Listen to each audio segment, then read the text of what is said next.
Hey guys, MugenLord here, and I'm back again with another gaming discussion video. Before I begin, I just want to let you guys know, if you haven't checked out my last game discussion video, which was about Sega announcing two Sonic games, which was Sonic Mania and Sonic 2017. I encourage you to go check that video out if you're a Sonic fan. If there's any information that left out about those two games, make sure you leave a comment in the comment section in that video. So today I want to talk about Pokemon, the new Pokemon Sun and Moon game. I'm not really that big into Pokemon like I used to be, but I'll give you a brief history about my experience with Pokemon. I started playing Pokemon back during Pokemon Blue and Red. Of course, I picked the Blue Pokemon version up, not because of Blastoise, but it was more so because Blue is my favorite color, and that's pretty much the version I wanted to go with. And my brother Keel Lancer went with the Red version, not only because he liked Red, but he also loved the hell out of Charizard. So that's what he ran with. He went with the Fire type Pokemon. But my starter at the time was Bulbasaur. I loved the Bulbasaur.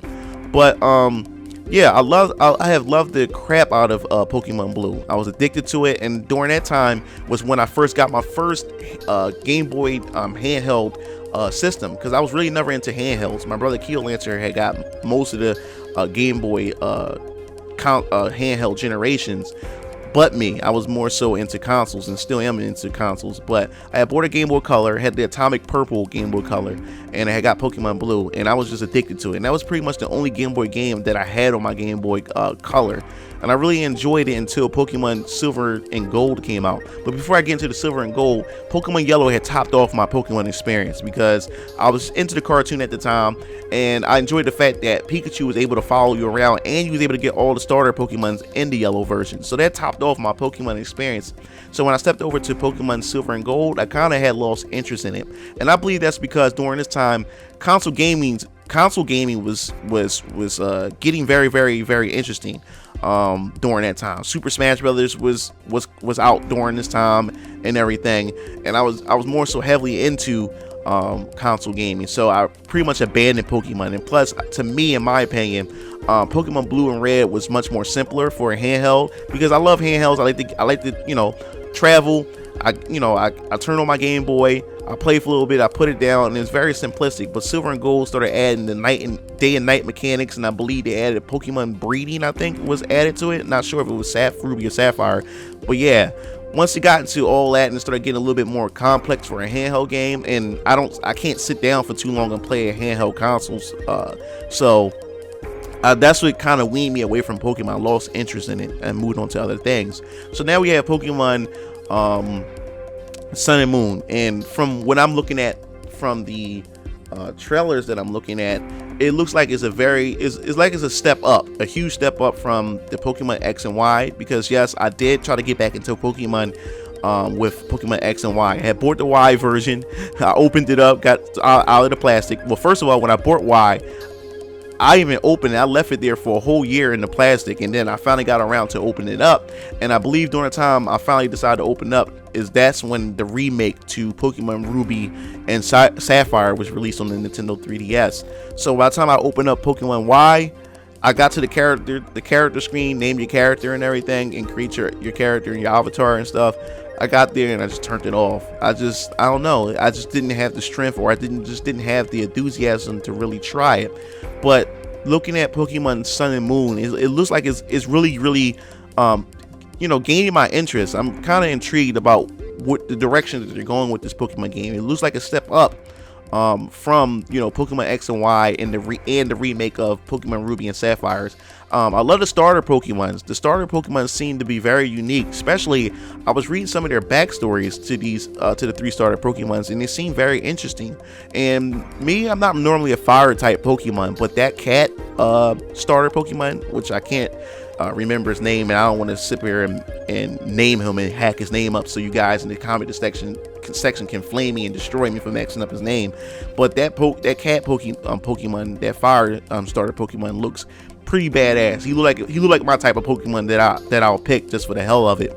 Then they have this battle royale mechanic to it, which looks pretty interesting. A battle royale type Pokemon mechanics for free for all. I don't think there were, correct me if I'm wrong, I'm not sure, but I don't think a Pokemon game has ever had that feature. Do you think anybody? You think you guys, especially if you guys are competitive Pokemon players, do you think that the competitive community will open their arms to this free-for-all mechanic, or you think it's going to be too random, or it's just for, just for fun, just for kicks, maybe to be able to bring you and your friends together to be able to play all at the same time? So that seems pretty interesting and different for a Pokemon game.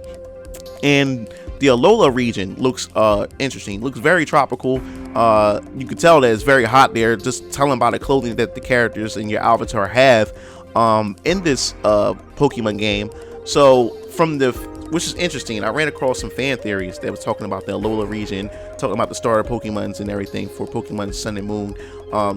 People were speculating that this may be a reboot to the whole entire Pokemon franchise, but who knows? If you guys are interested in seeing some of the theories, I advise you to go check it out on YouTube. Some of these YouTubers and Pokemon fans have some interesting theories behind Pokemon Sun and Moon. But it seems like we have the Z moves to this game, and also the Alola region have Alola region forms of some of the older generation Pokemons, like Sandshrew has a Alola form. Also Eevee has a Alola form. There's a lot of which is interesting. How much more different are they going to be different from the original first generation Pokemons? I really don't know. I haven't really sat down and digged in and researched how much more different will they be, or if it's just the fact is that they are different color. Don't know, depending on its region. But these Pokemons are looking very, very interesting. And then of course the mega evolutions are still there.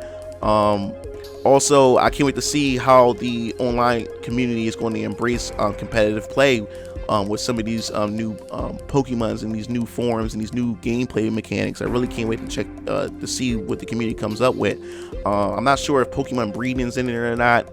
I'm not sure if they really elaborated on that, but just looking at how serious the Pokemon community is, especially in the competitive. Cause I like a lot of things that's competitive, because competitive community pretty much it keeps me engaged. Cause I like the passion that a lot of competitive gamers have when it comes to these particular games, and they bring to light some of the mechanics to some of these games that I was never aware of to begin with. So that's interesting on that forefront. So I like to see how the community will embrace that. But I'm not sure. I'm really tempted. I'm really tempted to try to get back into it, even though I haven't played my Pokemon X and Y. No, my Pokemon Y. I may give this a chance. I may give it a try. Who knows? I may get into it. I have a lot of friends who's getting Pokemon Sun and Moon who are very hyped about this game. But let me know what you guys think about Pokemon Sun and Moon. Are you guys very interested in this game? Or will this be the last Pokemon game for you? Have you been burnt out with the many Pokemon generations and the many Pokemon game releases so far? Do you think this is a reboot to the Pokemon franchise, or you think this is something to add on to the Pokemon legacy? So that pretty much wraps everything up. If you have a comment that you would like to express, or an opinion you'd like to express, make sure you leave that in the comment section below. If you have a game discussion topic that you want me to talk about, also leave that in the comment section below. This is MugenLord signing off.